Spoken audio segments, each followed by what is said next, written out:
పిల్లరా, ఈ యొక్క సందర్భంలో దేవుని యొక్క వాక్యంలో నుంచి కొన్ని మాటలు మనం చదువుకుందాం. దైవ గ్రంథాన్ని మనం పరిశీలించినప్పుడు ఎన్నో సత్యములను మనం చూడగలం. ప్రియమైనటువంటి వాళ్ళరా, మరి ఎంతోమంది భక్తులు వారి జీవితాల్లో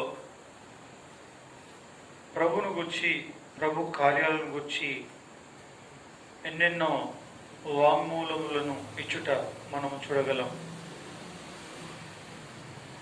గమనించండి, లూకా సువార్త 1వ అధ్యాయంలో 37వ వచనములో ఈ మాట ఒకటి వ్రాయబడింది, మనము చదువుతాం.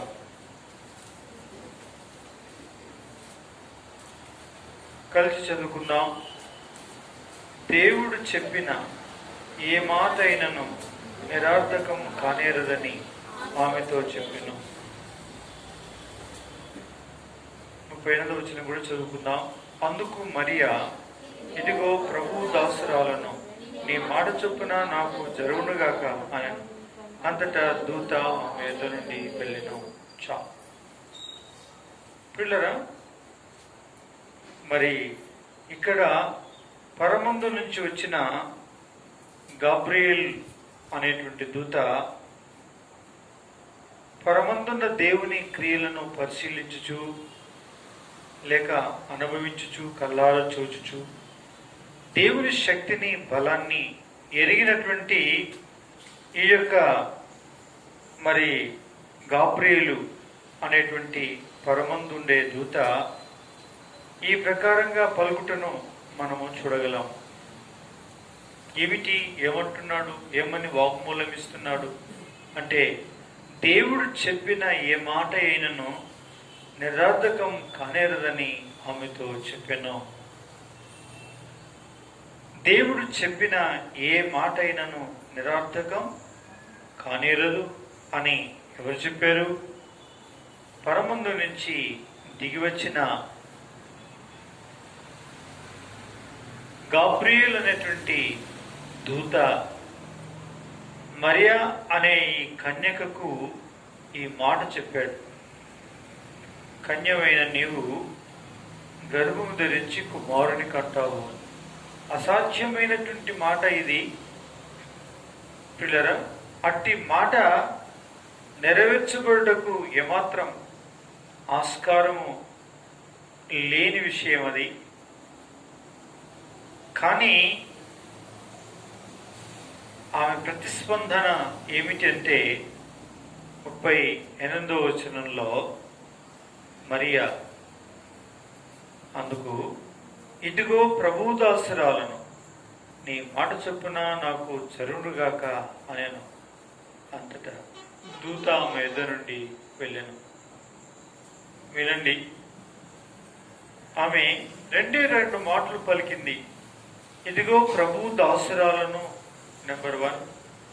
నెంబర్ 2, నీ మాట చొప్పున నాకు జరుగునుగాక అనెను. ఎంత వ్యత్యాసం చూశారా? ఎవరికి? ఈమెకు. అంటే ఇదే లూకా సువార్తలో 1వ అధ్యాయంలోనే గమనించండి, 19వ వచనంలో ఇలా రాయబడింది, చదవండి. గాబ్రియేలును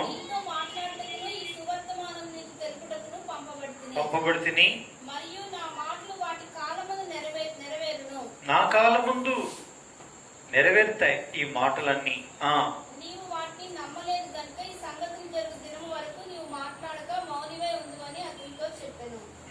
ఎంత వ్యత్యాసం చూశారా?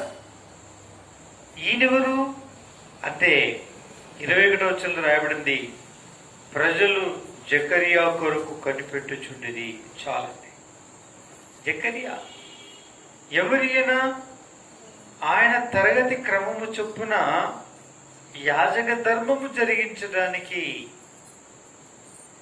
పరిశుద్ధ అతి పరిశుద్ధ స్థలంలో ప్రవేశించి పరిచర్య చేయుచున్నటువంటి ఒక ప్రధాన యాజకుడు, ఒక యాజకుడు ప్రియులారా,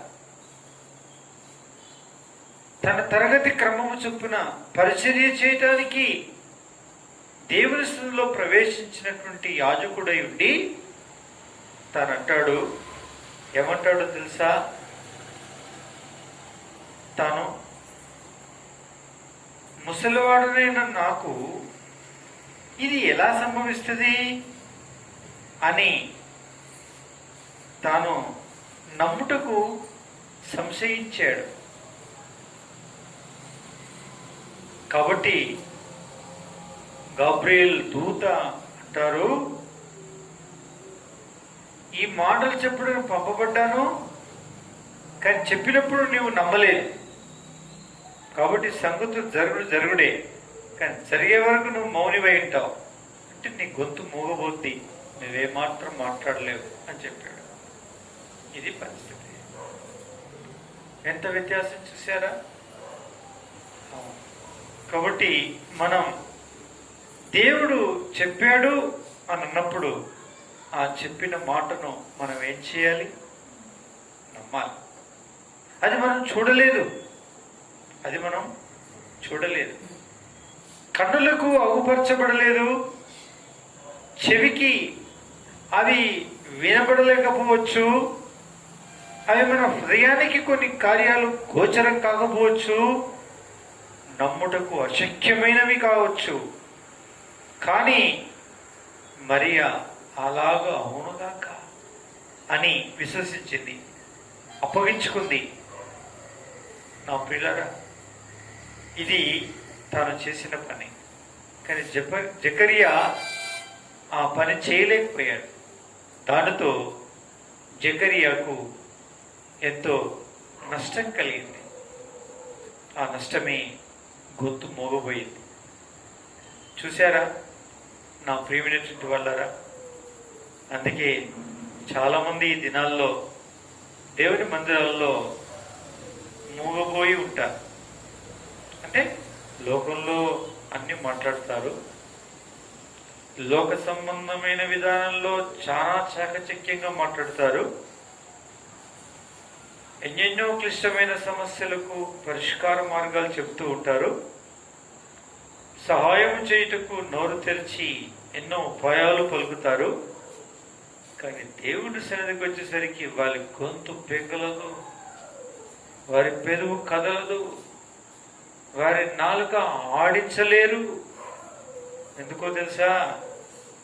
వీరు నమ్మని జాబితాకు సంబంధించిన వారు, నమ్మని జాబితాకు సంబంధించిన వారు, నమ్మని లిస్టులో ఉండేటువంటి వారు. వీరు కార్యములు చేయడా, మరి వారి పక్షాన ఎన్నో కార్యాలు చేస్తూనే ఉంటాడు. ఆర్థిక ఇబ్బందుల్లో, అనారోగ్య పరిస్థితుల్లో, ప్రమాదాల్లో, అనేక గడ్డు సమస్యల్లో, రకరకాలైనటువంటి పరిస్థితుల్లో ఆయన అదృశ్యమైన హస్తం ఏదో ఒక రకంగా ఆదుకుంటూనే ఉంటుంది. వారు చూస్తూనే ఉంటారు, చెవులకు వినబడుతూనే ఉంటాయి, వాళ్ళకి అర్థమవుతూనే ఉంటుంది. కానీ నమ్మరు ముందు. అందుకే వారి గొంతు మూగబోతుంది. అంటే పలకరించరు, మాట్లాడరు, మాట రాదు వారి నోట. నా ప్రియమైనటువంటి వాళ్ళారా, ఇది వారి దీనస్థితి. చూసారా? జకర్యాకు మరియకు ఎంత తేడా చూడండి. నువ్వు సెలవిచ్చిన ప్రకారముగా అవునుగాక అని మరి అంటే, జకర్యానేమో నమ్మలేదు. దాన్ని బట్టి ఎంత వ్యత్యాసం, ఎంత వ్యత్యాసం. గొంతు మూగబోయింది. జకర్యానేమో మూగబోయింది, మరియనేమో నమ్మింది. అందుకే దేవుని కార్యములకు ఎవరు సాక్షులు? దేవుని కార్యాలకు ఎవరు నిలువుటెత్తు సాక్ష్యాలంటే, సజీవ సాక్ష్యాలంటే నమ్మిన వారే. అట్లాంటి వారి వలన ఆయన మహిమపరచబడుతూ ఉంటాడు, ఘనపరచబడుతూ ఉంటాడు. అట్టి వారిని అనేకుల యొక్క శ్రేయస్సు కొరకు, క్షేమం కొరకు దేవుడు వారిని వాడుకుంటూనే ఉంటాడు. నా ప్రియ సోదరి సహోదరుడా, నమ్మక నీ గొంతు మూగవైందా? నమ్మి అనేకులకు నువ్వు మాటలు చెబుతున్నావా? దేవుడు సెలవిచ్చినటువంటి మాటలు నెరవేరినప్పుడు, నెరవేరక ముందే నమ్మిన వారు, విశ్వసించిన వారు ఎప్పటికప్పుడు వారి గొంతు పెకులుతూనే ఉంటుంది. అనేకులకు ఆయన కార్యములను ప్రసిద్ధి చేస్తూనే ఉంటారు. ఆయన్ని ఆరాధిస్తూనే ఉంటారు, కొనియాడుతూనే ఉంటారు, గణపరుస్తూనే ఉంటారు, సాక్షులుగానే ఉంటారు. ఇంటిలో సాక్ష్యం ఇస్తారు, ఇరుగు పొరుగు వారికి సాక్ష్యం ఇస్తారు, లోకంలో సాక్ష్యం ఇస్తారు. బల్ల అనే ఈ ఆయన శరీరం, ఆయన రక్తం అనే ఈ పానీయం అనే ఈ ప్రభురాత్రి భోజనం ఎదుట కూడా బల్ల దగ్గర వారు చెయ్యెత్తి సాక్ష్యం ఇస్తూనే ఉంటారు. చాలా మంది బల్ల దగ్గర చెయ్యెత్తి సాక్ష్యం ఇస్తుంటారు, అందరు కన్ను మూసుకుంటూ ఉంటారు కాబట్టి. కానీ కన్ను తెలుసుకుని ఉన్న వాళ్ళ ఎదుట నిలువుటెత్తు సాక్ష్యమును వారు చెప్పలేరు, చెప్పజాలరు. ఇదే వ్యత్యాసం. కౌపిల్లరా, జకరియా జాబితాలో ఉన్నామా? కన్య అయినటువంటి మరియ యొక్క జాబితాలో మనం ఉన్నామా? నమ్మినామా ముందు అనుకోండి, కన్య అయిన మరియ జాబితాలో ఉన్నట్లు. నమ్మని జాబితాలో ఉంటే జకరియా జాబితాలో ఉన్నట్టు, నమ్మని వారిగా ఉంటే. కాబట్టి పిల్లరా, ఇవే మాటలు అంటే లూకా సువార్తలో ఈ 37వ వచనంలో మొదటి అధ్యాయంలో దేవుడు చెప్పిన ఏ మాట అయినా నిరర్థకం కానేరదని ఆమెతో చెప్పాడే. ఈ మాట చెప్పింది గాబ్రియెల్ అయితే, పిల్లరా, యెహోషువ గ్రంథంలో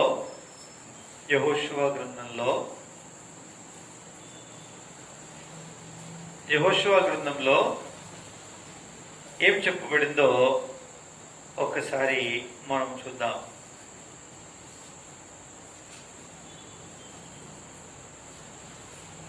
యెహోషువ గ్రంథం దేవుని యొక్క వాక్యంలో ఈ రీతిగా 21వ అధ్యాయం యెహోషువ గ్రంథం 44వ వచనాన్ని ఒకరు చదవండి. యెహోషువ 21 అన్నిటి ప్రకారం అన్ని దిక్కుల యందు వారికి విశ్రాంతి కలుగజేసెను, అప్పగించి ఉండెను. ఎవరు నిలవలేకపోయారు, ఏది తప్పి ఉండలేదు, అంతయు నెరవేరను. పరమందున్న గాబ్రియెల్ అనేటువంటి దూత ఇచ్చినటువంటి సాక్ష్యం వాంగ్మూలం ఏదైతే ఉందో అది దానికంటే ముందు కొన్ని వేల సంవత్సరాల క్రితమే, కొన్ని వందల సంవత్సరాల క్రితం, కొన్ని తరముల క్రితం మానవ మాత్రుడైన యెహోషువ అనేటువంటి ఈ దైవజనుడు చెప్పిన మాట ఏంటో తెలుసా? యెహోవా ఇశ్రాయేలుకు సెలవిచ్చిన మాటలు అన్నిటిలో ఏది తప్పి ఉండలేదు, అంతయు నెరవేరింది అని చెప్పాడు. అంతయు నెరవేరింది. అబ్రహాం కానిండి సెలవిచ్చినటువంటి వాగ్దానములు, ఆయన చేసిన నిబంధనలన్నీ కూడా ఏమయ్యాయి అని అనంటే అన్నీ నెరవేరినవి. అన్నీ ఏమైనాయంట? నెరవేరినాయి. ఎంత మంచి మాట! ఒక్కడి కూడా తప్పిపోలేదు. ఇంకో మాట ఎక్స్ట్రా చెప్పాడు,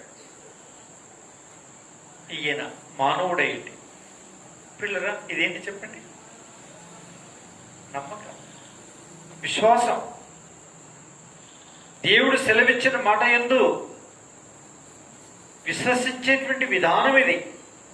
విశ్వసించినటువంటి ఈయన పలికిన మాట ఏంటంటే, నెరవేర్పును చూసినటువంటి ఈయన జీవితంలో చెప్పిన సాక్ష్యం ఏంటి, వాంగ్మూలం ఏంటంటే, ఏ మాట తప్పి ఉండలేదు, అన్నీ నెరవేరినవి, అంతా నెరవేరినవి అని. చూసారా? కాబట్టి ఆయన సంకల్పించింది, ఆయన ఉద్దేశించింది, ఆయన సెలవిచ్చినది ఏది కూడా తప్పిపోలేదు, అంతయు నెరవేరింది. పిల్లరా, ఇది మనం అనుభవించుకుంటూ వెళ్ళేది కాదు. సెలవిచ్చిన వాటిని ముందు విశ్వసించాలి. ముందు ఏం చేయాలి? విశ్వసించాలి. విశ్వసించి ఆయనకు అప్పగించుకుంటే మన గొంతు మూగబోదు. ప్రభుని స్తుతిస్తుంది, ఆరాధిస్తుంది, ప్రార్థిస్తుంది, ప్రకటిస్తుంది, ప్రసిద్ధి చేస్తుంది, నెరవేర్పు కళ్ళార చూస్తుంది, చెవులార వింటది, హృదయానికి గోచరం ఎప్పుడో అయిపోతుంది, ఏదో జరగబోతుంది, అర్థమైపోతుంది అంతా కూడా. చూసారా ఎంత నమ్మకమైనటువంటి దేవుడు. అందుకే పిల్లరా, జకరియా జాబితాలో ఎవరు ఉండొద్దు, కానీ మరియ జాబితాలో ఉండాలి. అంటే ఆయన సెలవిచ్చిన మాటలు ఏవి కూడా నిరర్థకం కావని, అవేవి తప్పిపోవని, అంతయు తూచా తప్పకుండా నెరవేరుతుందని మనం హృదయమారా ఏం చేయాలండి? విశ్వసించాలి. చూసారా?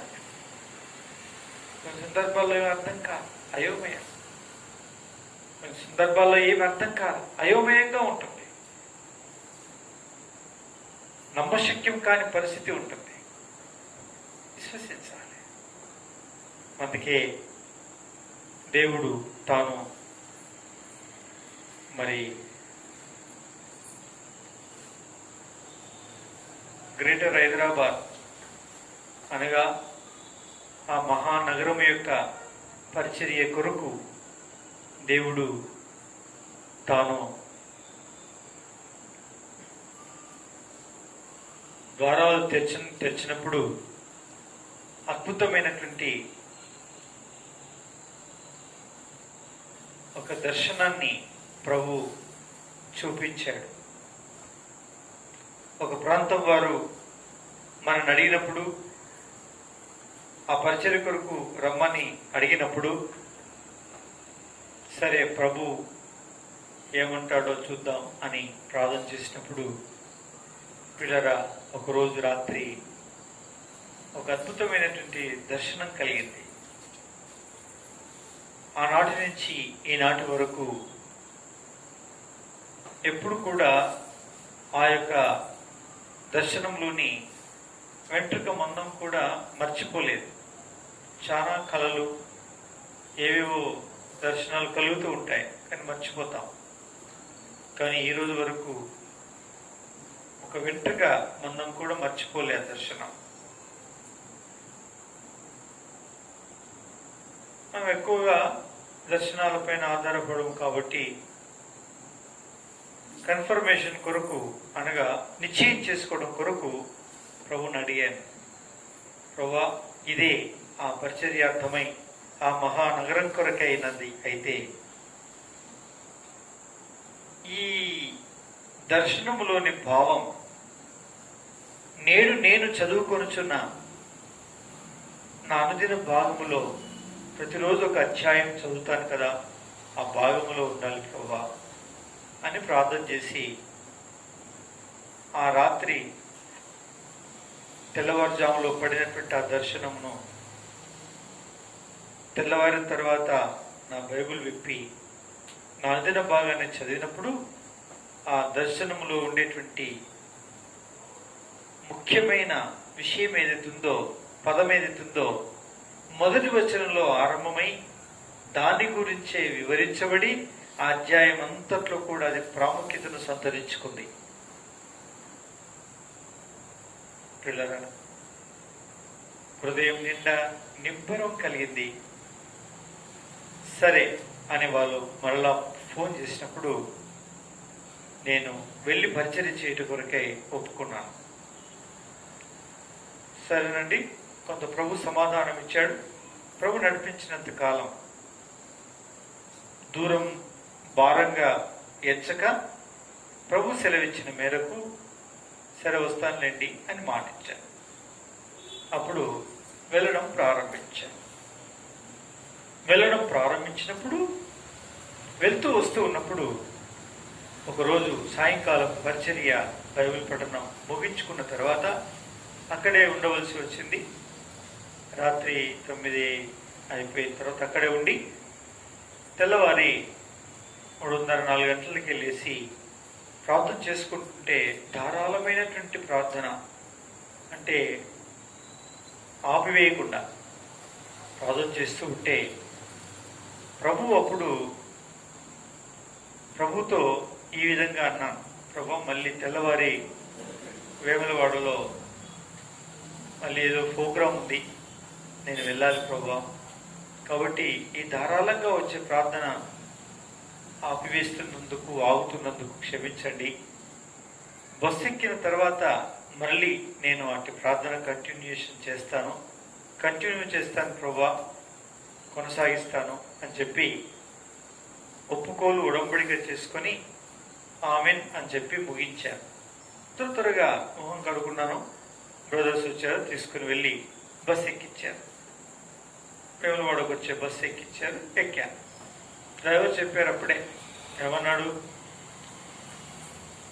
సీట్ మాత్రం లేదు సార్, నిలబడాల్సి వస్తుంది అంటే, పర్లేదు సార్, బస్సు దొరికింది చాలంతే అన్నాను. బస్సు ఎక్కాను, టికెట్ తీసుకున్నాను. లైట్లు ఆర్పేశాడు. అందరూ సీట్ల మీద ఉన్నటువంటి వారందరూ కూడా చక్కగా కూర్చున్న వాళ్ళు నిద్రపోతున్నారు. నేను గొట్టం పట్టుకున్నాను. ఇంకా ప్రార్థన ప్రారంభించాలి కదా, ప్రభా నేను ప్రార్థన చేస్తున్నా అని మొదలుపెట్టాను. మొదలుపెట్టే ప్రార్థన రావట్లేదు. కడుపు నిండా దుఃఖం ఉంది, కంటి నిండా నీళ్లు ధారలు కారిపోతూ ఉన్నాయి. ఇదేంటి అడిగాను ప్రభుని, ప్రభా ఏంటి దుఃఖం, ఈ కన్నీరు, ప్రార్థన రావట్లేదు, అంశాలు ఏదైనా చేద్దామంటే ఆ దుఃఖం నీది కాదు నాది, ఆ కన్నీరు నీది కాదు నాది అన్నాడు. సరే ప్రభా, ఆ కన్నీరు ఆ దుఃఖం సరే నాది కాదు నీదే, కానీ దేని కొరకు అని అడిగాను. అప్పుడు ప్రభు అంటున్నాడు, you your self introduce to this city, అనగా నీవు ఈ మహానగరానికి పరిచయం చేసుకోవాలి. ప్రభా నేను ఎట్లా పరిచయం చేసుకోవాలి, నువ్వు వీళ్ళు పిలిచారు, వస్తూ పోతూ ఉన్నాను, అలాంటప్పుడు నేను ఎట్లా మళ్ళీ నేను పరిచయం చేసుకోవాలి ప్రభా, ఇంకెవరికి పరిచయం చేసుకోవాలి అని అడిగినప్పుడు, ఏంటి నీవు అలా అంటున్నావు, ఐగుప్తులో ఉన్న ఇశ్రాయేలీలు దాసుల గృహమైన ఐగుప్తులో ఉన్నప్పుడు ఓ మోషే రా మమ్మల్ని వినిపించనీకి అని అడిగారా, లేక పిలిచినారా మోషేని? ఎవరు పిలవలేదు. అవును ప్రభా, ఎవరు పిలవలేదు. మరి అలాంటప్పుడు నిన్నెవరు పిలుస్తారు? నిన్నెవరు పిలవరు,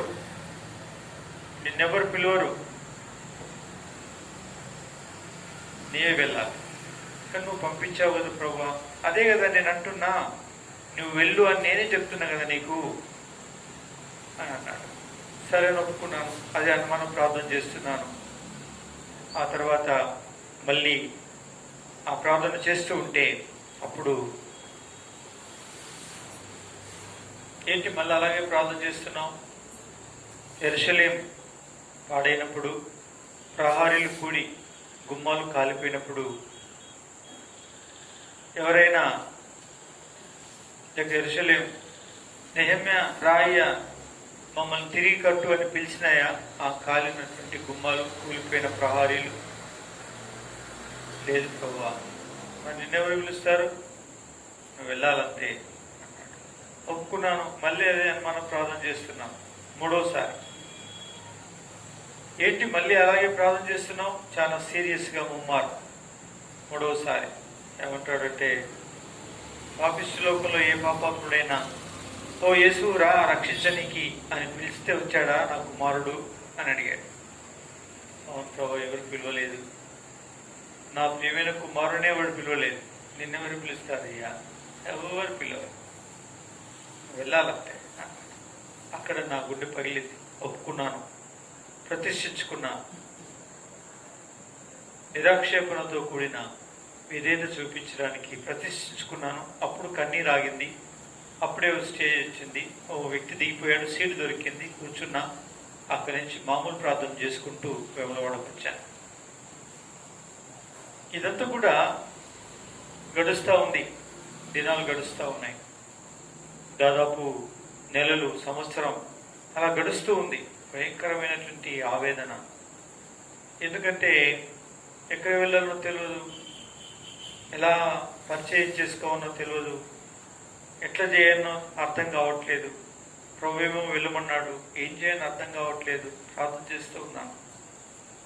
ప్రభు వాగ్దానం ఇచ్చాడు, సంవత్సరం నీ ఎదురు తలుపులు తీసి ఇచ్చిన్నాను, ఎవడు వేయనేరుడు, నువ్వు ప్రవేశించు అని. సరే అని ప్రభు కృపను బట్టి పరిచర్య చేయడం ప్రారంభించాం. అంతలోపుగా లాక్డౌన్ స్టార్ట్ అయింది, కరోనా వచ్చింది, ఇంకా బ్రేక్ పడింది. ఆ కనీసం దర్శించడం లేదు, ఆ కనీసం వెళ్ళి ఎవరినైనా పరిచయం చేసుకోవడం లేదు. ఇదేంటి ప్రభా అని నేను ప్రార్థన చేస్తూ ఉన్నప్పుడు గంటల తరబడి ఇక్కడ వస్తే ఇక్కడ, ఎప్పుడు మెలకు వస్తే అప్పుడు పైకి ఇక్కడికి వచ్చి మరి కూర్చుండి మోకరించి నడుస్తూ ప్రభుత్వంలో ప్రార్థన చేయటం, కన్నీటితో ఎక్కెక్కి ఏడ్చి ప్రభుకి అప్పగించుకోవడం. ఏంటి ప్రభా ఇది, ఈ పోరాటం అని. ఇక్కడైతే ఇక్కడ, అక్కడికి వెళ్తే అక్కడ, సిటీలో జరుగుతూ ఉంది. ఉలుకు లేదు, పలుకు లేదు, అయిపోయింది. మొన్న మరి ఆగస్టు 9వ తారీఖు ఆదివారం నాడు సాయంకాలం మరి కేసు విషయమే పిలిపించబడి గద్దించబడ్డప్పుడు, బెదిరించబడ్డప్పుడు, జైలుకి వెళ్ళాల్సి వస్తుంది అన్నప్పుడు 1 నెల రోజులు సిటీలో ఉండవలసి వచ్చింది. ఆ సందర్భంలో ఒక చోట దేవుని కృపను బట్టి బల్లారాధన ఆరంభించడం జరిగింది. అలా కొద్దిమంది సమకూర్చబడడం అనేది ప్రారంభమైంది. అది అయిపోయింది. ఆ సందర్భంలో ఆ నెల రోజులు మరి ఈ కపట సహోదరుల ద్వారా, నష్టం కలిగించేటువంటి సహోదరుల ద్వారా కలిగినటువంటి బాధతో చాలా బాధపడి ఏడ్చి, మళ్ళీ 5 సంవత్సరాలకి ఇది ఏంటి ప్రభా అని చాలా సందర్భాల్లో ఏడ్చి కృంగి కృషించి ప్రార్థన చేస్తూ ఉన్నప్పుడు ప్రభు ఏదో ఒక రీతిగా ఆదరించడం, ధైర్యపరచడం అనేది సంభవించింది. ఎట్టకేలకి ఆర్డర్తో రావడం జరిగింది. అయిపోయింది. అయిపోయిన తర్వాత మరలా మరి 4వ తారీఖు, అంటే ఈ నెల అక్టోబర్ 4వ తారీఖు ఆదివారం నాడు ఉదయకాలం ఒక ఫోన్ వచ్చింది. ఆ ఫోను సిటీలో ఒక ప్రాంతం వారు, అన్న ప్రజలన్నా ఎవరండి మీరంటే ఫలానా, అంటే నాకు తెలియదు మరి అంటే, మీరైతే మాకు తెలుసన్నా, మీ నెంబర్ మేము తీసుకున్నాం అని చేశారు. ఏంటి అని అంటే, అన్న ఇక్కడ మేము కొద్దిమంది ఉన్నాం, ఈ ప్రాంతంలో మీరు పరిచయం చేస్తున్నారంట, మేము ఈరోజు ఆరాధనకు మీ దగ్గరికి వద్దాం అనుకుంటున్నామన్నా, ఇక మీదట అని అన్నారు. నేను పరిచర్య చేస్తున్నాను, అక్కడంటే అక్కడే లేదు, కొంచెం దూరం అవుతుంది మీకు అని చెప్పాను. సరేనా మరి ఎప్పుడు కలుస్తారు ఏంటి అంటే, సరే అని టైం ఇచ్చాను.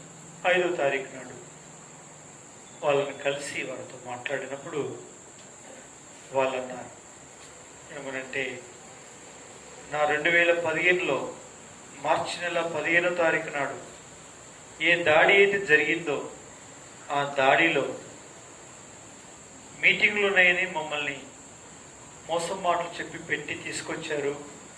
ఆ గుంపులో మేమున్నాం. అక్కడికి వచ్చిన తర్వాత మీటింగ్ లేదు, కానీ సామాను బయట పెట్టడం, మీరేమో లేదు ఆ రోజు, అక్కను పైనుంచి కిందికి తీసుకురావడం, మందిరంలో బంధించటం, అక్క చేతిలో సెల్ ఫోన్ తీసుకొని పగలగొట్టడం, ఇదంతా చూసేసరికి మాకు భయం వేసి ఇంకా బయటకు వచ్చేసి మళ్ళీ లోపలికి వెళ్ళలేదన్న. ఇంకా మమ్మల్ని మీటింగ్లకు అని చెప్పి తీసుకొచ్చారు, ఈ పరిస్థితి ఇక్కడ సంభవిస్తూ ఉంది అని చాలా బాధ అయింది. ఆ తర్వాత కిటకిలకి మొత్తం మీద ఏమైందో అయిపోయింది. ఆ తర్వాత మేము తిరిగి మళ్ళీ మా ప్రాంతానికి మేము వచ్చాం. అప్పటి నుంచి చాలా మదన పడుతూ ఉన్నాం, చాలా బాధపడుతూ ఉన్నాం, ఏడుస్తున్నాం, కన్నీరు కారుస్తున్నాం, ప్రార్థన చేస్తున్నాం. సరే, ఏదేమైనప్పటికీ తెల్లారింది, ప్రొద్దుగుంకింది, 5 సంవత్సరాలు గడిచిపోయిందన్న. అయితే ఏ వ్యక్తి అయితే దాడి చేయడానికి పురిగొల్పి మమ్మల్ని తీసుకొని వచ్చారో అదే ప్రకారమైన పరిస్థితి మా ప్రదేశంలో ఉండేటువంటి స్థానిక సంఘంలో పరిస్థితి సంభవించింది. దాంతో ఇక్కడి సేవకులు అలాగే బాధపడి బయటకు వస్తే ఆయనతో పాటు మేము వచ్చాం. కానీ ఆ సేవకన్న మీలాగా వేములవాడలో ఉన్నట్టు ఆయన ఉండటం ఇష్టపడక నేను ఇంకో చోటికి వెళ్ళిపోతాను అని అన్నాడు. మీ ఇష్టం, ఎక్కడన్నా వెళ్ళండి, ఏమన్నా చేసుకోండి అనేసరికి ఈ ప్రాంతానికి వచ్చిపోతున్నారని మాకు తెలిసింది. కాబట్టి ఎవరో నెంబర్ ఇచ్చారు, ఆ నెంబర్ మాకు దొరికిందన్న. అందుకే మీకు మేము ఫోన్ చేశాము. ఈ పరిస్థితుల్లో ఉన్నాం మేము, ఇలాంటి వారికి ఉన్నాం మేము. కాబట్టి అని అంటే, అయ్యా నేను మీ కొరకైతే రాలేదు, మీరు పిలిస్తే రాలేదు. నేను దాదాపు 2 సంవత్సరాల పై పెచ్చుగానే వస్తూ ఉన్నాను, పరిచయం చేస్తూ ఉన్నాను. కాబట్టి మీ కొరకు కాదయ్యా, మీరంటే రాలేదు అంటే మాకు అర్థమైందన్నా. అలాంటి వారు ఇంకెంతమంది ఉన్నారు, మా కొరకే కావచ్చు. ముందు మిమ్మల్ని తీసుకొచ్చాడు ప్రభు, ఇక్కడ నేను పరిచర్య చేపిస్తూ ఉన్నాను. ఈ ప్రకారంగా మీరు సమకూడారు కాబట్టి దయచేసి అన్నా మేము మీ దగ్గరికే వస్తాము అని వాళ్ళు ప్రాధేయపడడం జరిగింది. సరే అండి, ఓకే, పర్వాలేదు, మీ కొరకు ప్రత్యేకం కాదు, ఆల్రెడీ ప్రభు లాక్డౌన్లోనే సిద్ధపరిచాడు. కానీ ఎప్పటి నుంచో సిటీ కొరకై 2వ శుక్రవారం, 2వ శనివారం, సెకండ్ ఫ్రైడే, సెకండ్ సాటర్డే, ఆ 2 దినాల ఉపవాసము ఈ హైదరాబాద్లో కలిగి ఉండాలి. ప్రభు చిత్తమైతే భవిష్యత్తులో పరిచర్య చేస్తే అని అనుకుంటూ వచ్చానయ్యా నేను. అయితే అదేదో ఇప్పుడు వచ్చేటువంటి 9-10 తారీఖుల్లోనే ఆ యొక్క మరి సెకండ్ ఫ్రైడే, సెకండ్ సాటర్డే వస్తున్నాయి. కాబట్టి అట్టి కూడికలు ఇక్కడే కలిగి ఉంటాం. ఆ తర్వాత ఆదివారం బల్లారాధన కూడా ప్రారంభిస్తాం అని చెప్పి ఒక క్రైస్తవ సోదరుని యొక్క ఇంటిలో గత ఆదివారం మనము శుక్రవారం, శనివారం ఉపవాస ప్రార్థనలు కలిగి ఉన్నాం ప్రభు కృపను బట్టి. ఆ తర్వాత అక్కడే బల్లారాధన ఆరంభించాం. దాదాపు 40-45 మంది నుంచి 50 మంది వరకు ఆరాధనలో పాల్పొందారు. వారందరూ పాటలు పాడుతారు, ఆరాధన చేస్తారు, బల్లలో పాల్గొంటారు. మంచి ఆశ కలిగినటువంటి వారు. దేవుడు ఆ రీతిగా ఏం చేశాడు, ద్వారాలు తెరిచాడు. నేను ఎందుకు ఇదంతా చెప్తున్నానంటే, ఆయన సెలవిచ్చిన మాటలన్నీ కూడా ఏది తప్పిపోలేదు, అంతయు నెరవేరింది. యెహోవా ఆయన సెలవిచ్చిన మాట ఏది నిరర్థకం కాదు, అన్ని నెరవేరుతాయి. అయితే మనం ఏం చేయాలి? విశ్వసించాలి. ఆయన చేసే దినం వరకు మనం నిరీక్షించాలి. నా పని ఎంతవరకు వచ్చిందంటే, వాస్తవంగా గర్భం ధరించిన స్త్రీ దినదినం బిడ్డ పెరుగుతూ ఉంటే బరువెక్కి ప్రొద్దులు పడు సమయంలో ఎంత యాతన పడి, ప్రసవ కాలంలో ఎంత యాతన పడి, ఎంత బాధపడి, ఒక కుమారుని కన్నా దినాన ఏ విధంగా సంతోషించి శ్రమను మర్చిపోతుందో గత ఆదివారం ఆ రీతిగా ప్రభు యొక్క సన్నిధానంలో ఆయన స్తుతించి ఆరాధించడం, సంతోషించడం జరిగింది. కాబట్టి పిల్లరా, ఆయన సెలవిచ్చిన మాటల్లో ఏది నిరర్థకం కాదు. చూడండి, ఎవరు కీడు కలిగించను ఉద్దేశించి నా వారితో చేయి కలిపారో వారి దగ్గరే వారికే పరిచయం చేయడానికి ప్రభు మనల్ని ఏం చేశాడు? ద్వారాన్ని ముందే నడిపించకపోయింటే మన నెంబర్ వాళ్ళకి ఇచ్చేవారు కాదు, వాళ్ళు మనకు ఫోన్ చేసేవారు కాదు, మనం వారికి పరిచయం చేయడానికి ఒప్పింపబడేటువంటి వారము కాదు.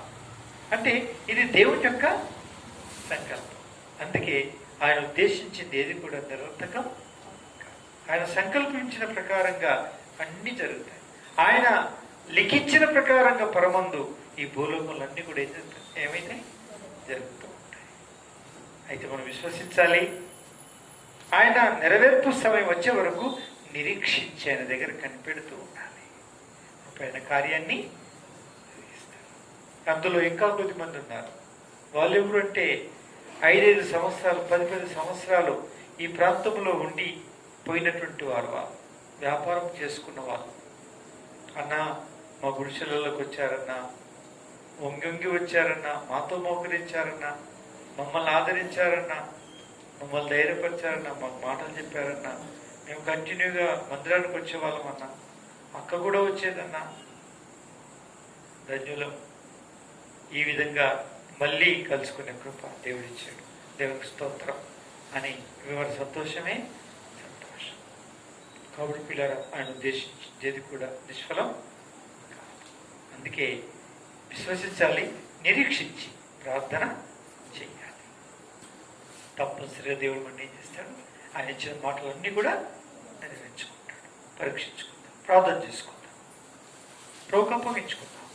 విశ్వసించడానికి, నిరీక్షించడానికి, ప్రార్థన చేయడానికి అప్పగించుకుందాం. ఈ వాక్యం దేవుడు దీవించి ఆస్వాదించను గాక.